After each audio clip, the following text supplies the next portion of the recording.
que é isso aí? Atração versus vibração? Sim, porque existe. Depois que lançaram aquele filme O Segredo, que ficou muito famoso no mundo todo, então aquela lei da atração, basta eu querer que eu consigo realizar. E não é bem assim, né? Então, nesse aulão que eu vou fazer, eu vou realizar ele quarta-feira, que eu faço um encontro ao mês de autoconhecimento e movimento, eu vou falar justamente sobre isso. Se como atrair aquilo que realmente eu desejo. E como funciona essa lei? Será que é a lei de atração ou é a lei da vibração? Quem vem primeiro? Será que é aquilo que eu acredito acontece ou aquilo que eu vibro eu atraio? Então nós vamos trabalhar isso daí, porque é muito fácil falar assim, "Ai, basta você ter pensamento positivo, tudo que você quiser você alcança." Mas se eu não tenho crenças positivas, se eu não tenho alinhada com essa vibração, essa energia hertz, essa emoção dentro do meu corpo, eu não vou entrar nesse campo de frequência vibracional para atrair aquilo que eu quero. A gente só atrai mais do mesmo. Então, as frequências, elas têm que ser equivalentes. Se eu estou vibrando no amor, Roberto, eu vou encontrar o amor. Mas se eu estou vibrando frequências muito abaixo de 200 Hz, que a gente fala, é impossível a gente conseguir co-criar uma nova realidade. Então, nós precisamos entender esse campo magnético, esse campo vibracional, para que eu possa melhorar. E tem que fazer esse ajuste diariamente. Porque se eu permanecer, Roberto, segundo a neurociência, se eu ficar mais de 17 segundos naquele pensamento de raiva, de rancor, de ódio de alguém ou de alguma situação, aquilo vai aumentando todo esse meu campo vibracional e mais do mesmo eu vou atrair. Semelhante atrai semelhante. Então, às vezes, você não entende porque deu tudo errado desde manhã, porque você já começou numa frequência vibratória muito baixa. Então, eu vou ensinar como fazer com que o seu campo de frequência, hertz, de energia, suas emoções possam ser trabalhados no seu dia a dia. E como realmente pensar positivo diante de tantas adversidades na nossa vida. Bom, quando a gente quer saber que peso nós estamos, nós vamos para a balança ali. Agora, como é que a gente sabe se nós estamos com uma vibração baixa, Leilani? Dá para a gente ter esse autoconhecimento? Você dará dicas sobre isso? Sim, primeiro nós temos um corpo que expressa todas as nossas emoções. Não tem como a gente esconder, Roberto. Quando a gente está numa depressão, por exemplo, como está a nossa postura? Como está o nosso tônus? A gente não está de peito aberto, olhar com brilho nos olhos. Não, nós já estamos com uma postura mais fechada, olhando para baixo, a voz mais trêmula. Então, o nosso corpo expressa a nossa emoção, porque emoção é corpo. Então, a primeira coisa que eu falo é que observe a sua postura, o seu tônus diante daquela situação. E você pode automaticamente já mudar o seu tônus corporal para que você não se deprima. Então, no seu dia a dia, você tem que respirar fundo, a respiração já traz você para o estado de presença. Então, nós temos mecanismos que nós podemos autorregular através da expressão corporal também. E trazer para a consciência o que eu estou sentindo nesse momento. Eu preciso identificar a emoção. Isso é um ponto principal. Agora existe aqueles aparelhos sofisticados que medem o campo vibracional da pessoa, mas no dia a dia eu ensino as pessoas a ter essa autopercepção e autoconsciência de como está o seu corpo, tal, e toda essa postura diante de uma emoção que você está sentindo. Tá, agora eu gostaria de colocar uma outra questão. Dizem, por exemplo, que as pessoas assim bastante motivadas, otimistas, né, costumam contaminar a sua volta com esse otimismo, com essa animação. Mas, por outro lado, as pessoas que estão sempre em baixo astral, estão sempre tristes, deprimidas, com muitos problemas, né, enfrentamento de muitas situações, e a vida, em regra, é um poço de problemas, essas pessoas também contaminam quem está do lado, não? Sim, porque ali existe uma máscara social. É aquele positivismo falso mesmo, mascarado. Porque não tem, eu falo que não tem como perfumar cocô, entendeu? Se o seu interior, se o seu padrão de crença, quem você é, as suas feridas estão abertas, você não vai conseguir camuflar por muito tempo isso. Porque, na verdade, você está na dor. Então, só consegue realmente ser positivo, ser uma pessoa otimista na sua integridade física, moral e espiritual quando realmente você está curado das suas dores. Porque senão eu estou mais uma vez fazendo de conta que está tudo bem. Muitas pessoas em depressão, antes de se suicidar, você vê que elas estão curtindo, se divertindo, fazendo momentos ali de integração social, e depois, horas após essa situação, elas podem tirar sua própria vida. Porque, mais uma vez, elas estão ali lutando para fazer de conta que está tudo bem. Então, volto a dizer que se a gente não olhar para dentro e não realmente curar qual é a raiz do nosso problema, qual é a emoção que eu estou sentindo e não estou conseguindo digerir isso no meu dia a dia, eu vou colocando máscaras sociais e nós vamos pagar um alto preço por isso. E essa energia que está mascarada, você pode sim estar num campo muito vibracional muito baixo, que são conhecidos como os vampiros sugadores de energia, pessoas que estão numa baixa vibração. Então, quando todo mundo pode passar por uma situação dessa, mas existe daí um momento de recolhimento. Se recolhe.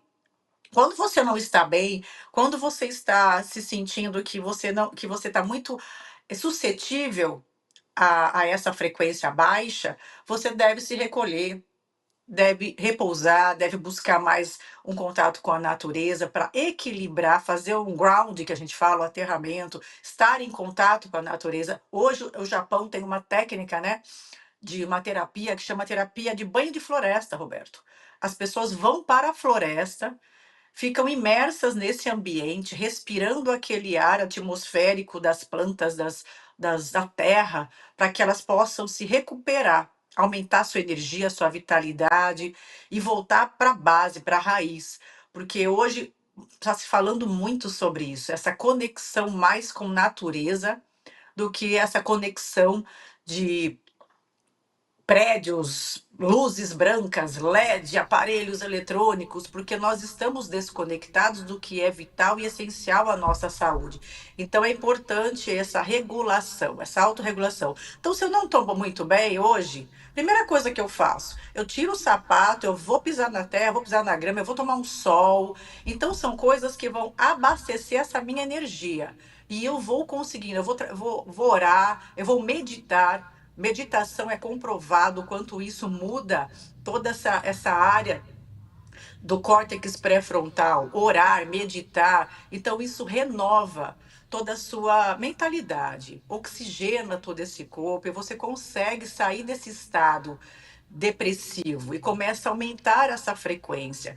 Então, são mecanismos de autorregulação, mas a primeira coisa que eu tenho que fazer é buscar energia solar, a energia da terra, respirar profundamente de uma forma consciente e sair do ambiente de muitas pessoas, porque é um momento que de repente eu não estou bem comigo. Então, se eu já estou com baixa energia, um campo muito desprotegido e vou em situações que eu encontro muitas pessoas, ali eu posso prejudicar ainda mais e posso me sentir pior do que eu estava. Probleminhas ocorrem diariamente, né? Mas esses dias eu estava calmamente em casa, lavando a louça, né? Depois do almoço, estava até sozinho. E aí eu vejo que escorre água embaixo assim, no gabinete da pia. Quando eu fui ver, havia um furinho ali naquele sifão que leva a água embora. Aí eu falei, bom, isso aqui é coisa simples, eu mesmo troco, né? Leilani, isso aí começou, essa epopeia começou por volta de 2 horas da tarde. E eu desmarquei alguns compromissos, eu falei, eu vou até o fim. Eu terminei 5 horas da tarde. Porque aí não é só o sifão, né? Porque daí até colocar o sifão, tira o outro, dá problema numa outra conexão, aí você tem que tirar tudo que tem embaixo lá do gabinete, já aproveita, limpa, não sei o que, foram 3 horas. Aí eu fiquei falando comigo mesmo, falei, mas é interminável isso, né? Quer dizer, quando você pensa que está tudo bem, você vai ter uma tarde tranquila, aí acontece um problema dentro da sua casa, por exemplo, que você demora muito para resolver. Sinceramente, na idade que eu estou, eu deveria olhar para aquilo e dar risada. Falar assim, puxa vida, né? Ainda bem que eu consigo resolver. Mas olha, Leilani, eu fiquei profundamente deprimido, chateado, porque depois eu voltei para casa, você sabe, né? Aí mexe com gordura, é difícil de tirar, você tem que lavar 2, 3 vezes e tal. Bom, terminou isso aí, Leilani, 10 horas da noite. Eu não estou exagerando. Teve uma interrupção aí das 5 às 7, depois voltei e terminou às 10. Como é que você vai encontrar energia positiva diante de uma dificuldade dessa? É claro, tem coisas muito piores, mas eu digo assim, faz parte do dia a dia. Há uma sucessão de problemas que acontecem na vida da gente e que você vai se cansando. Então, se reerguer diante de momentos tão... Eu sei que isso é pouco diante de muitas coisas que as pessoas sofrem, né? Mas é duro. Quando você tem um episódio desse, um dia assim, outro também, é difícil, viu, amiga? É difícil. Coisas inesperadas da vida. E quando, principalmente quando você se sentiu frustrado, porque você falou, isso aqui é fácil, eu dou conta. E a hora que você viu, o problema era muito maior, né? Exato. E é isso que eu falo para as pessoas. Às vezes aquilo que você acha que, isso aqui é uma coisa pequena, mas a hora que você busca a raiz do problema, você fala, puxa vida, eu vou precisar de ajuda. Aí que é o negócio. Reconheça que você precisa de ajuda. Uhum. Porque às vezes você não dá conta sozinho, mas a gente tem uma arrogância natural, uma certa. Ah, deixa comigo. E Exato. essa questão de não pedir ajuda é o pior do ser humano. Então nós precisamos aceitar que nós somos vulneráveis e nós não damos conta de tudo, né, Roberto, da situação. Então aí é um exemplo, mas eu coloco esse exemplo que você passou esse final de semana para a vida. Quantas vezes a gente acha que aquele problema é tão pequeno que você dá conta, mas a hora que você para resolver ele, você vê que aquilo não é tão simples assim, só que a nossa falta de humildade, a nossa arrogância, prepotência, nos colocam no patamar tão acima de todos que a gente acha que não precisa de ninguém. E aí que a gente adoece, Roberto. E é aí que você pode ter problemas maiores em todos os encanamentos da sua casa. Por não entender que você precisa de ajuda. Porque daí, naquela tentativa de solucionar aquele problema, você vai se estressando, você vai aumentando o seu estresse e de repente vai causar um grau de tensão muito grande, vai doer tua lombar, vai dormir com o trapézio fadigado, com tensão em cervical, vai dar gastrite nervosa. Então, tudo isso colabora para aumentar o problema. Então, sempre eu falo, seja vulnerável, peça ajuda. Então, respira diante da situação e fala: não foi o que eu esperava e tá tudo bem, entendeu? Amanhã eu resolvo, amanhã eu chamo alguém para me ajudar. Porque assim, vai adiantar se desesperar com a situação? É como alguém quando bate o carro e já bateu, desce do carro já xingando todo mundo. E daí eu falo assim: poxa, só bate carro quem tem carro. Então, respira fundo. Diante dessa situação, o que que eu controlo?